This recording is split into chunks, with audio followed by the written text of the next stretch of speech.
Morning.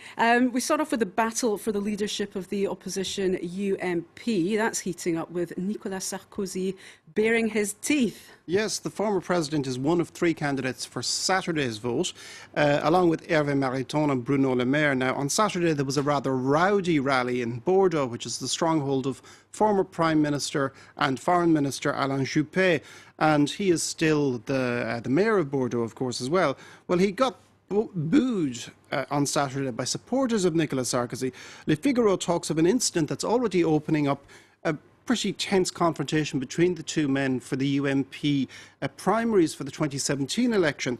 Now, the battle on the right has been launched, says the right-leaning paper. Le Figaro goes on to say that beneath the whistles that quite inelegantly greeted the mayor of Bordeaux's speech, there lies a deep-seated questioning that the French right cannot avoid, and that's a question whether it should make overtures towards the centre, which it says would be a return to the good old compromises, accommodating solutions and, quote, palliative non-choices.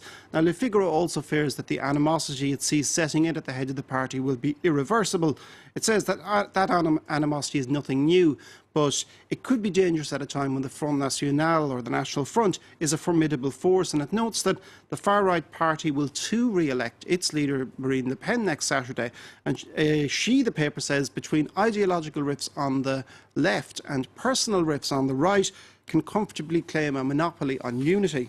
Well, it's an ugly battle indeed. How do the rank and file in the UMP feel about this power struggle? Well, we're hearing conflicting views of what Saturday was really like. Now, interviewed by Le Parisien on Saturday, Nathalie Kosciusko-Morizet, the former candidate for the mayor of Paris, a supporter of Nicolas Sarkozy, said she didn't like what happened in Bordeaux, but she said it wasn't really reflective of the spirit of the meeting, that the vast majority of people present were happy to see Nicolas Sarkozy and Alain Juppé side by side. But Le Parisien says that the whistles will leave their mark, noting that an unnamed member of Alain Juppé's camp says, what we do know is that Sarkozy did nothing to stop or condemn the whistles. And the pro-business L'Opinion says the right that whistles is playing a losing game, and says it's probable that Marine Le Pen will reach the second round in the 2017 election. So rather than tear itself apart, the UMP would be better off trying to build a credible alternative. OK, well, the left must be enjoying all this infighting, I imagine. Yes, despite the government's ongoing miseries, seeing that their opposition in such disarray does bring some relief. Now, the left-leaning Libération says that the Sarkozy-Juppé war has been declared, but it also says that such a scenario could play out on the left, which has already adopted the idea of primary elections. Now, Libération thinks that primaries are a good thing, and it goes even further, saying that all Republicans should now campaign for open primaries on the right as well as the left for the next presidential election, because as much as one respects party members, they're really too small in number to adequately reflect society. Now, that, of course, would mean that you would have non-party members voting right for the left, left for the right, and so on. That's something that might play into Juppé's hands, because many in the centre would prefer to see him than Sarkozy. Now, as for François Hollande, would he step up for a primary in his own party? Still at his lowest ever in the polls.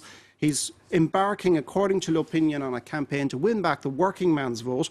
Today he visits for the second time as president the ArcelorMittal steelworks in the east of France, a place that has become a symbol of French deindustrialisation and the president's failed promises on jobs.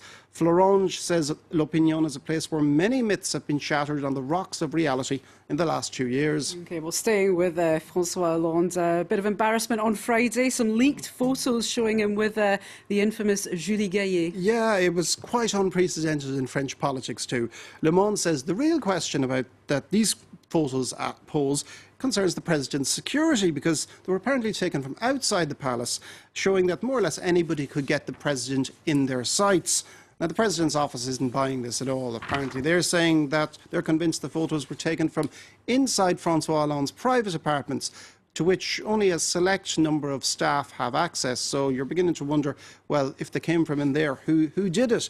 Now, the photos come as Valérie Trierweiler, the president's former partner, is on a UK tour to promote her, for want of a better word, kiss and tell memoir, Thank You for This Moment. And Libération says it's a triumphal tour because the British love this sort of stuff, especially when it makes the French look bad. Liebe says that one of the exclusive interviews, there were quite a few exclusive interviews with Ms. Trierweiler, was 4 pages in the Times magazine, and it was accompanied by a series of insets entitled "All You Wanted to Know About French Women But Were Afraid to Ask." Now, in short, Liebe says, French women make love 3 times a week, put on mascara before they go to bed, give birth in high heels, are always late, talk politics with their mouth and sex with their eyes, and never, never wear padded bras.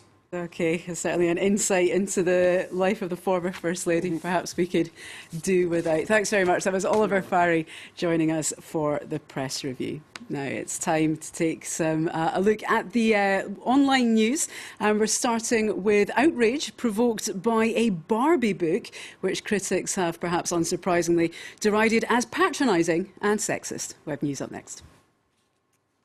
American blogger Pamela Ribon came across the Barbie I Can Be a Computer Engineer book at a friend's house.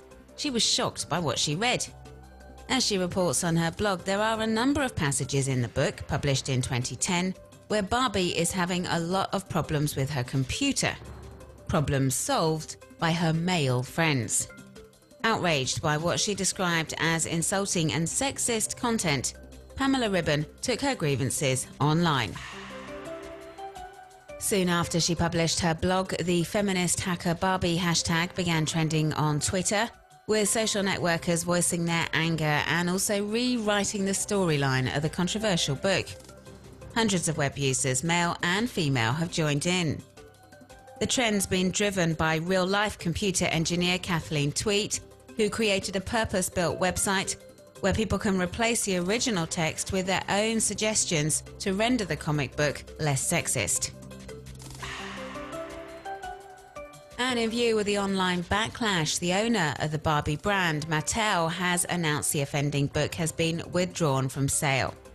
The company posted a statement to its Facebook page apologising for any offence caused, claiming it's always encouraged little girls the world over to believe that they can achieve anything if they put their mind to it.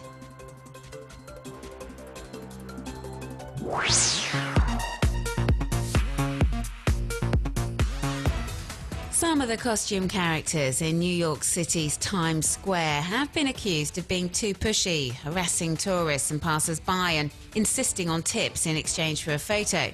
And so the New York City Council is considering a bill which would regulate this activity, requiring the costume characters to apply for a licence. The authorities have launched an unusual online campaign to see what web users have to say. The City Council is urging people to share their experiences with the Times Square heroes, villains and pop culture icons under the Speak Up TSQ Twitter hashtag. And users of the microblogging site have been describing how they've been harassed when passing through this stretch of the Big Apple.